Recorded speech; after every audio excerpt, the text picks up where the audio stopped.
Olá pessoal, o meu nome é Ruben e sejam bem-vindos a mais um vídeo aqui no nosso canal.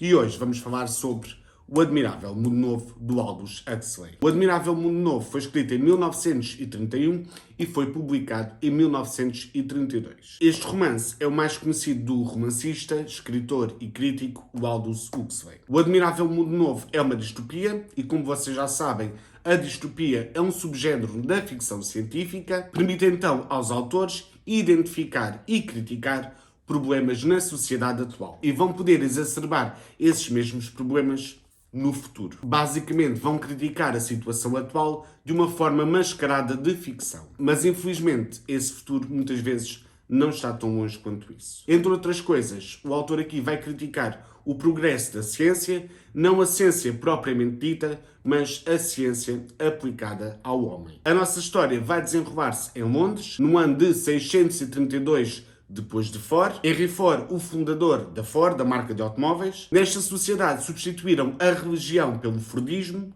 que basicamente é uma doutrina capitalista, ou seja, influenciada pelo consumismo, tanto que aqui as pessoas são estimuladas a consumir e sempre que se estraga alguma coisa, deitam fora. E depois vão comprar outra para substituir. Em relação a Deus, ainda temos aqui uma parte que diz assim: não se pode prescindir de Deus a não ser durante a juventude e na prosperidade. E nesta sociedade as pessoas são jovens e prósperas, ou seja, não precisam de Deus para nada. Porque normalmente as pessoas procuram Deus na aflição e na velhice. Até a cruz que representa o cristianismo vai ser substituída pela letra T. Basicamente cortam a parte de cima da cruz. Vai representar então o modelo T da Ford. Aliás, nesta sociedade, os anos começam a ser contados a partir da data de lançamento do modelo T, em 1908. Logo, 1908 mais 632, estamos então no ano de 2540. Esta distopia ocorre então no século XXVI. Neste livro vamos ter então uma sociedade perfeita,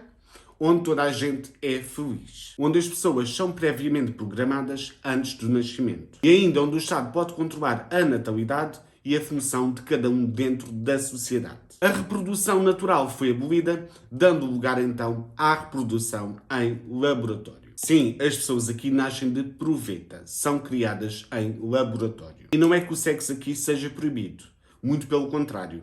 O sexo aqui é super estimulado. Aliás, as orgias neste livro são muito frequentes. Nesta sociedade, um é de todos. Logo temos aqui uma sociedade altamente promíscua. Aqui não vamos ter nem o conceito de família, nem de amor. Aliás, termos como pai e mãe são considerados termos obscenos. E como é que o Estado vai conseguir controlar a função de cada um nesta sociedade? Simplesmente através de um sistema de castas. Temos então aqui um sistema de hierarquia social. Temos então as castas superiores, os alfas e os betas. E temos as hierarquias inferiores, que temos então os gamas, os deltas e os epsilões. A fabricação das castas superiores será bem diferente em relação às castas inferiores. Por exemplo, quanto menor a casta, menos oxigênio irão receber os embriões no desenvolvimento embrionário. Os alfas e os betas são produzidos individualmente, enquanto os gamas, os deltas e os epsilões são produzidos em lotes. E esses lotes podem gerar até 96 gêmeos. Por exemplo, se a sociedade precisa de trabalhadores no campo, vai então fabricar epsilões para ter essa tarefa. Temos então aqui também o condicionamento, ou seja, uma programação biológica, onde cada pessoa, para além de saber qual a sua função na sociedade, sente-se feliz por isso. Este condicionamento inicia-se na fecundação e vai então até à idade adulta. Este condicionamento vai então desde a manipulação genética até à lavagem cerebral. Os alfas estão no topo da pirâmide social, são os mais altos, os mais bonitos, os mais inteligentes e são aqueles que ocupam lugares de maior destaque dentro da sociedade. Os epsilões encontram-se no outro extremo, ou seja, encontram-se na base da pirâmide social. Eles são os mais baixos, os mais rudes, os menos bonitos, são retardados mentais. Normalmente nas outras distopias, como 1984, o controle do Estado é feito através da intimidação, através da violência, da tortura. Aqui vai ser feito através da manipulação biológica. As pessoas aqui são obrigadas a estarem felizes o tempo inteiro. Caso não estejam felizes, sempre podem tomar um comprimido chamado Soma. E este Soma, que se encontra aqui na capa do livro, é então um medicamento da felicidade. E quem não está feliz, basta tomar o Soma. Neste livro vamos ter então duas personagens principais.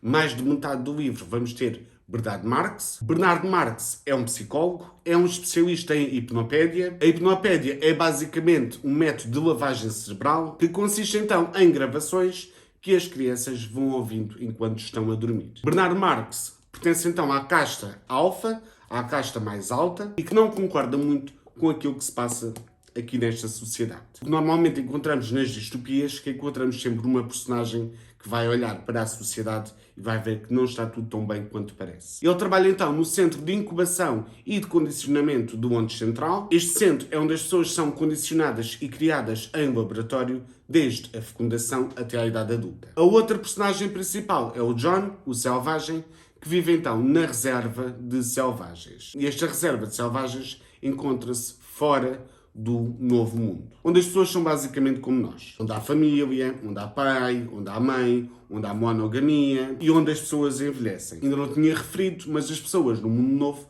também não vão envelhecer. Ou seja, com o avanço genético, conseguiram encontrar então a fonte da juventude. John foi então criado como selvagem, com os nossos valores. No entanto, ele é filho de alguém que veio do admirável Mundo Novo. Quer Bernard Marx, quer o John, o selvagem, não se vão sentir integrados na sociedade. O Bernard Marx é um alfa, mas sente-se inferiorizado por ter características físicas de um gama, e o John, o selvagem, nasceu na reserva de selvagens, mas nunca se sentiu integrado por não fazer parte daquele mundo. E quando vai para Londres, John também não se vai sentir integrado.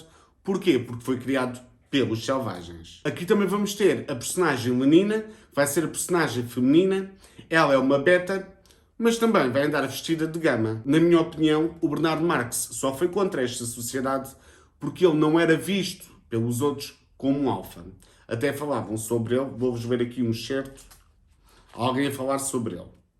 Diz-se que alguém se enganou quando ele estava ainda na proveta, que julgaram que era um gama e puseram álcool no seu pseudo-sangue. É essa a razão de ele ser tão enfesado. Toda a gente falava sobre ele nas costas e ele próprio olhava para os seus pares e não se identificava com eles, até falava rudemente para os outros das outras castas para poder afirmar-se enquanto alfa, já que as suas características físicas eram idênticas às deles. Mas quando ele aqui ganha algum poder, porque ele vai ser o amigo conhecido do selvagem, que toda a gente quer conhecer deste mundo novo, ele vai ser então admirado, mais propriamente bajulado, pelos outros. E ele aí está a concordar com todas as normas da sociedade.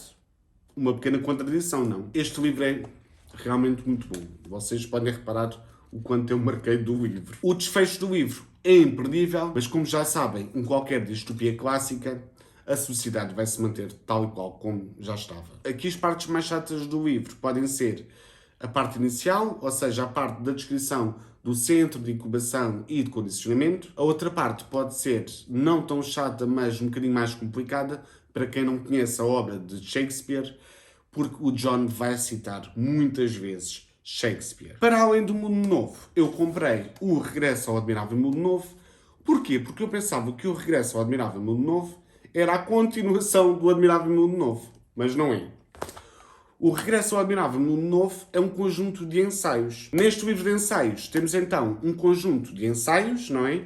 Sobre as temáticas abordadas no Admirável Mundo Novo. E vou-vos ler o índice. Temos então como assuntos a sobrepopulação, a quantidade, qualidade e a moralidade, o excesso de organização, a propaganda numa sociedade democrática, temos também a propaganda numa ditadura, ainda vamos ter a arte de vender, a lavagem ao cérebro, a persuasão química, a persuasão subconsciente, a hipnopédia, a educação para a liberdade e o que fazer, a proposta do autor. Quando eu li este livro, lembrei-me logo de outro livro que eu tinha lido antes, o Sapiens. Para quem leu o Sapiens, vai identificar-se perfeitamente em relação às temáticas deste ensaio.